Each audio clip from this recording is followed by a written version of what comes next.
So here we have Darana, who plays Paula.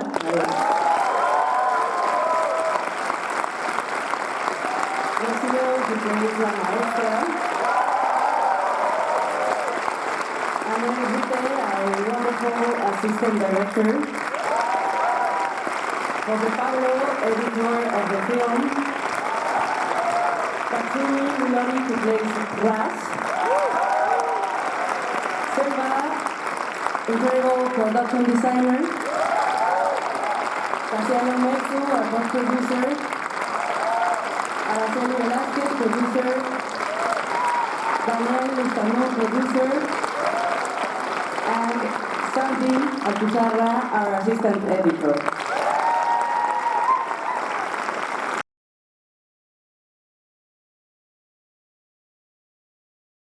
Well, from the start, we thought we were gonna talk about this very difficult and complex situation, and we all knew we didn't want to reproduce the images and symbols usually associated with this, and rather we wanted to talk about this in a more loving, gentle, kind way, and I think friendship is that in the film and in life.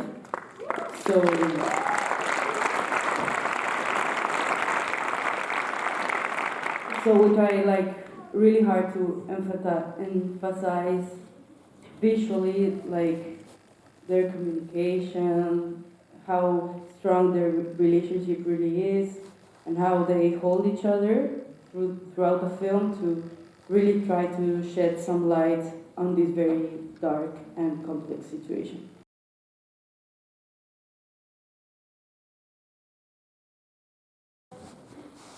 I think it was created during the rehearsals actually, because we had in the pre-production, before the shooting started, we had 3 months of rehearsals and we started swimming because we didn't know really how to swim.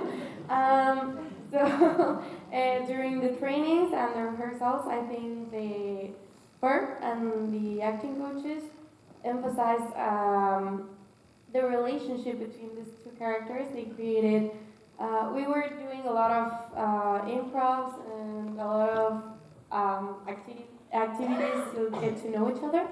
And also, we, outside the rehearsals, we were sometimes moving from one place to another together and hanging out together just to know each other.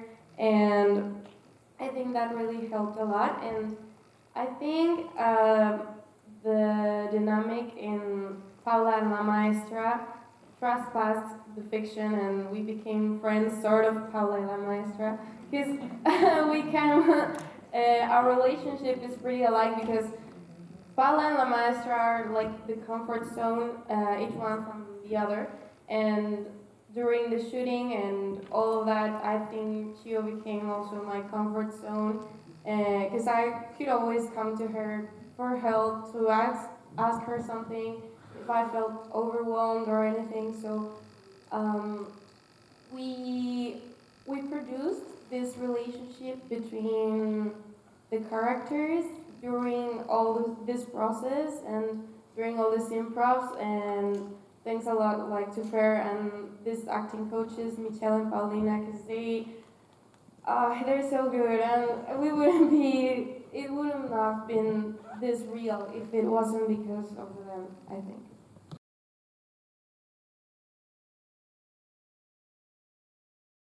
So that was really hard to write, the conversation where Paula tells La Maestra, and I was really not wanting them to be sitting down and just talking to one another, because I thought that was going to be super difficult to do it, I guess. And I felt that if they had this conversation while dancing and touching, that I felt dance was the opportunity for them to be pulling each other together and apart while they were talking, that could generate like a double layer of pulling each one closer and far away. And I also wanted so much to do this in one take, like this entire scene. So that dance gave us the opportunity to change framing within the same take, to have like a really close up and then have them walk far away from the frame instead of cutting from one scene, from one take to another, just do it in a single take. I wanted to do that because I wanted to have the real rhythm, their breath, be there with them. So that didn't came as an image, but more of a rational idea of how to do this scene, generating that closeness and touch.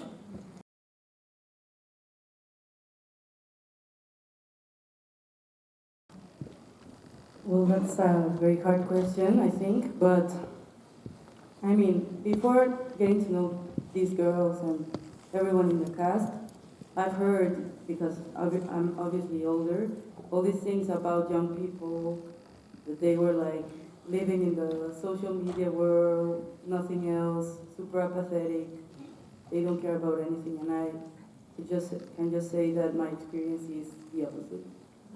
This young cast gave me hope. They are my friends, they are super smart, brilliant, and I don't think they are at all like that. But I think the challenges for the youth, not only in Mexico but across the world, is I feel we live in a very divided way.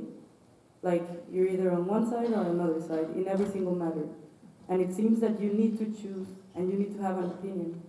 And then it's impossible to have a conversation or a dialogue with someone who does not think exactly like you. I mean, even the algorithm is just feeding us the same things we already think, right? We never see another point of view. So I guess for the youth, it's hard to grow up in the world and accept the otherness, what's different from you, because you're never exposed to it. So I think for us as Mexicans, I guess our challenge is to be proud of who we are when we are being chased down in the United States, and to really acknowledge the existence of one another, recognizing our differences, learn to coexist, and learn that if the other one is happy, even if they don't think as I do, my life will be better too. So I guess that's the hardest part, to getting to know the other, acknowledging the other, and respecting the other, which I think every day is more and more.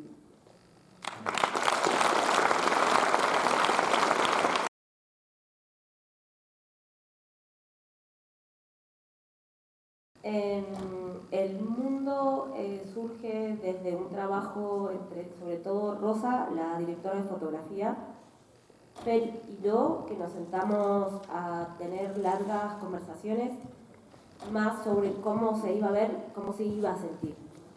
Y entonces la imagen se fue transformando a través de qué sensación queríamos generar en cada secuencia en particular o cada momento en particular, la relación entre ellas.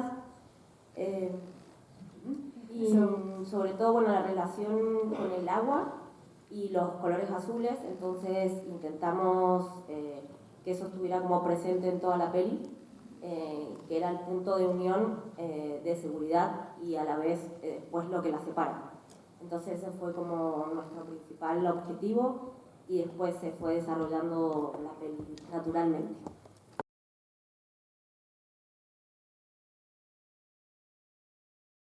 The song is Anunciação from Alceu Valença, which is actually a very, very famous song in Brazil. We casted like young people with acting background, without acting background, and swimmers. And the truth is that there were like a lot of good options. It was not that we were lacking options. Our main goal was to find someone who could swim and act, but at the end, we met them. Darana was the first one to come to do the casting, like the first person to show up. And for me, it was like a shock experience, not because of her, but because I was writing for 8 years, and it was the first time someone said the dialogues, and I was like, oh my god, my writing is shit. I was only thinking about myself, so it was hard, but like she came coming back and back and back, and Rocío came to do the casting first for Paula, but when I saw her, I was like, she's La Maestra, like, there's no doubt about it. And then we saw them together, and maybe you can tell what happened. Yeah, actually, I don't know if you remember the scene, like when we were talking like to the dogs. That was the scene where we met at the second callback I did. Because we were actually on the callback, we were acting a scene from a party, and then we made an improv, and the premise was La Maestra had to calm me down, and I was like trying to not calm down about what if I'm pregnant, what if the pill doesn't work and stuff. And then during the improv, La Maestra, she said, you know what's worse than being pregnant? And we both were looking at each other, and we saw like at the same time like psychological pregnancy. So it was like sort of magic, like we were reading our minds. And I don't know, we felt a lot of chemistry from that point, I think. And I think these two girls have the right amount of confrontation and like they complement each other, but they also confront each other. And I think we were looking for that, because otherwise it would have been like too comfortable for them. So I love the fact that they got so well together, and when I saw that happening, like they read each other's minds, I just felt like in my whole body, you know, like this is what I wanted, and yeah, we started working from there.